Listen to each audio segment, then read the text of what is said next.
We are here with Mr. Michael K. Williams, who this year appeared in the Community, but everybody knows you from The Wire and Boardwalk Empire. And I know you're nominated for Motion Picture for Best Drama Cast today, so congratulations. Who are you excited to see here today? Man, it's my first time to the SAG Awards, so I'm pretty much excited to see everybody.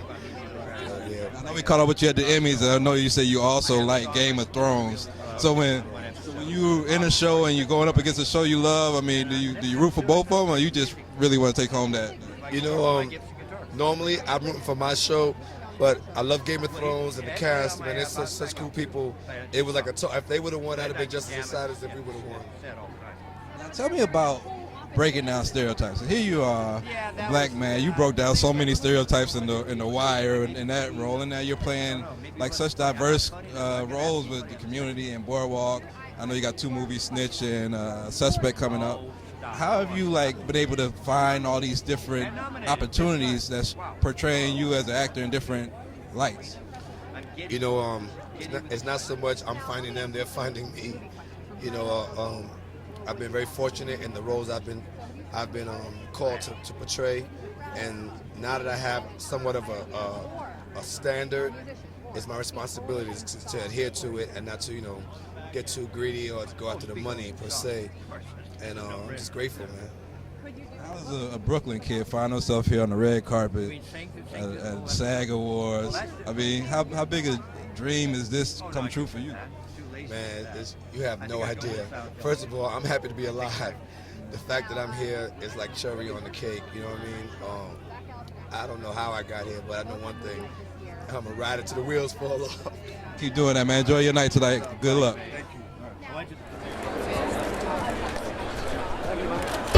Congratulations on the Golden Globes win for 12 Years a Slave. Thank you very much. What was it like being a part of that project? It was surreal. You know, I basically thugged my way into that cast. I ran up on Steve McQueen in New Orleans. I was there doing a benefit with David Simon with Treme, with the cast of Treme, and I found out that he was in town, and I had been trying to get a meeting with him, and it wasn't working with his schedule. So I found out he was in town, and I kind of just ran up on him like, "Steve, what's up?" You know, and we went to dinner that night with Michael Fassbender, and I forget the young lady's name who got nominated last night. The Peter. We had dinner in New Orleans, and he vibed with me and said, "Mike, can I make you the offer?" I'm like, "You're damn right you can make me the offer." And so, hey, yeah. Okay, so we've got RoboCop right now, Boardwalk Empire, all of this stuff. What's your favorite genre to act in? Because you've kind of done a little bit of everything. What's my favorite genre? I like the bad boys. I love the underdogs. I love the underdogs of the hood. That's my favorite.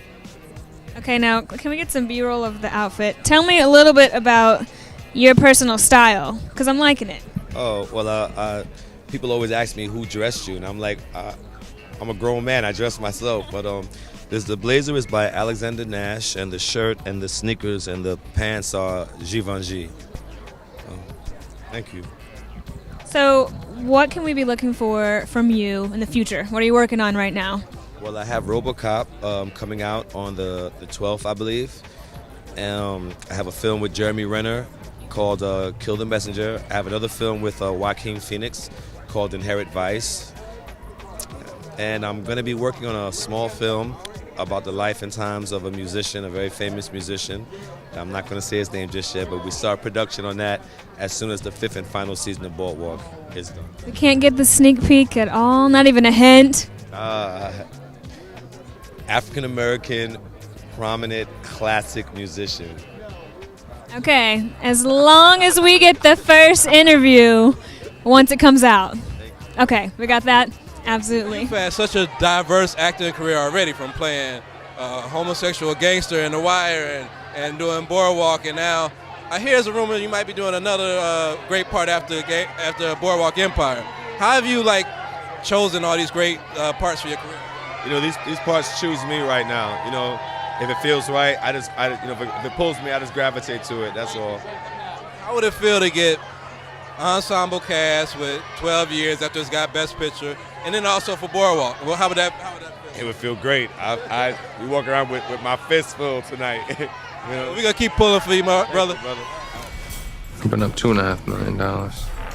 You got me feeling lucky. I'm putting everything on black. Red's been coming up all night. You want me to pay you now? Maybe I enjoy watching the show. 19 red. State hospital. Born in Kings County. Oh, there you go. There you go. The gambler, man. So I mean, your career.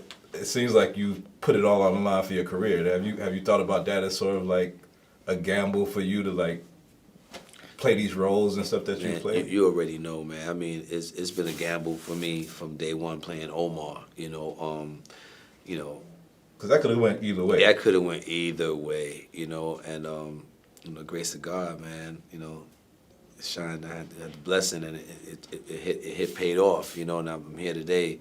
But yeah, you know, coming from Brooklyn, Flatbush, you know, the hood. You know, you just do or die. You gotta roll the dice. Yeah. You gotta roll the dice. And man, I know we don't got much time, but first you gotta tell me about working with Mark Wahlberg, and then I gotta get you to speak on these streets and what's going on. You know, working with Mark is something I could scratch off the bucket list. You know, I've known Mark from when he was Marky Mark, and I was a background dancer. You know, we shared stages together, and I always said, man, would be really cool when I knew I had aspirations to become an actor. It would be cool. I set my eyes on him for some odd reason that, you know, I want to do a movie with Mark Wahlberg one day. Yeah. And, you know, people laughed at me when I said that. And, you know, you put it into the universe and you work hard and you roll the dice, and here we are, you know, promoting a film that we did together. So I can't tell you how much I can emphasize that words, what you say, what you put into the universe is important. Yeah. And as far as these streets are concerned, man, I'm gonna put some positive energy out there, man, because the hood needs healing right now, and we're hurting. You know, you know, someone asked me earlier today, you know, what do I think has to happen? Do I think change will come? It's not an option. Change has to come. Yeah. There has to be some sort of trust level or communication between police and community. It has to change. It has to, that trust level, that communication has to happen where we can all coexist in the community. You know, and there's no if or will. It has to happen, and I believe that it will. I believe that all this bloodshed is not in vain. You know, and I just want to say rest in peace for anyone that has lost their lives at the hands of the police department who were unarmed. Yeah. You know, and if any police officers out there that lost their lives in the line of duty, you know, I want to wish them a peaceful rest as well. You know, it's time to stop the bloodshed. Yeah. That's where I'm at with it, and let's get back to when the community knew, the police officers knew Miss Jenkins, and we could walk down the street swinging their billy club and say, hey, you know, hi, Miss Williams, and how you doing? You know, boy, go get to school. You running late, and you know, okay, officer, you know, whatever, Yeah. you know, and you know, and it would be nice to go back to a time when people from the community would become police in the communities that they're from. Yeah. It would be nice to hear kids say again, I want to become a police officer when I grow up. It would be nice to go back to that, because there was a time when, you know, I wanted to be either a firefighter or a police officer. You know, There was a time when as kids, I remember that time when that was a good thing. Yeah. You know, and I would like to see that happen again. Well, I want to see you in a lot more films. I want to see this change happen, and let's do it all change, together. change gonna come. It's gotta happen. Change gonna come, like the record said. Thank you, brother. No doubt, brother. We're here at Selma Premiere with a busy guy. I mean, you just seen him on Boardwalk. He's in The Gambler. He probably got 20 projects coming up. But tell me, how important do you think it is for this movie, and how timely it is that it's coming out right now, where in the midst of all this turmoil going on in America? I think it's very important. You know, Dr. King's legacy will always be, you know, important. But for it to come out right now, in this time, in this moment, with all that's going on, I think it's a beautiful thing. You know, what he stood for, in my opinion, was unity, humanity, communication, and that is lacking so much right now. There is a huge a need for communication between the communities and the police departments, and of, it's just, he wasn't about black and white. He was about people, the American people, and uniting the American people. And this it's unfortunate. It's unfortunate that it took something like this to happen to invoke this type of unity. But I'm glad that it did. His death will not be in vain, in my opinion. There's been so many people that's been coming out. I mean, you're rocking the I Can't Breathe shirt. You have athletes, but it was a period of time, like the Jordan era, where people would just complain that no athletes were standing up, no artists were standing up. What do you think that artists and athletes have been compelled to start to join this movement as opposed to the past, where it seems like they've kind of been silent for some years? I think that it's enough is enough. Enough is enough. People, these athletes are human beings just like everybody else. They have families, they have children, and they want to make the world a better place for their families, for their kids, and we all share that. We just want to leave a better place for our kids to grow up in, no matter what your line of work is. And I'm glad to see more of us are speaking up and speaking out, because our voice matters. Last question: are we gonna see you do the Miles Davis movie? Is it gonna happen? I'm gonna say yes for right now. When, I don't know, but it's still a go. Thank you, brother. Do you want him or you want me to? All right, we're going to get Michael K. Williams, Boardwalk Empire. Michael, can we get you? I'm Alex. Nice to see you again. Michael K. Williams, one of the most badass guys in the business. All right, Boardwalk Empire, it's the last season. Yes. Has it felt different? It just feels like the end. But, we have a nice camaraderie. All of us, it was just a nice, mature, professional environment to work in, and all of us, we got friendships behind us. So, on to the next gig. Despite all the rivalries and conflict in the show. We're a very tight-knit cast. Yeah. So for those of us who have been watching, every season, what's something that we wouldn't know just from watching? Something from the set, maybe? Something from the set. People probably don't know Steve Buscemi is quite the comedian. This dude is extremely funny, and he catches you off guard. He's the one that tells the joke when you got a mouthful of water. Yeah, and he says something that you the least expect to come out of his mouth, and then he's like, not fair. You know what I mean? Steve Buscemi, who knew? Hilarious. Okay, so this is a peer-nominated award. Well, how does it feel to be part of an ensemble that's here tonight? It feels humbling. Humbling. True. I think that's a good word. We love him. All right, nice to meet you. Thank you. The police want what they want, they will do anything. Do you hear me? Anything. They'll lie on us. They will lock us up. They will kill us. I ain't gonna let them kill my son. I don't know if you remember, but when we was here for the Selma premiere, I gave you guys the I Can't Breathe shirts. And I always tell people that. I remember that. I always tell people that. Do you know that I wore that I Can't Breathe shirt to the premiere of Selma at the public library in Manhattan. Yeah, we all did. Yeah. Oh. I was there too. That girl. That's right. With Aretha, I got my picture with the late Queen Aretha Franklin wearing my I Can't Breathe T-shirt. Yeah. But I always tell people that the murders, the murders by police is tragic. But what's more tragic is all the kids that's lost in the system, that's losing their lives,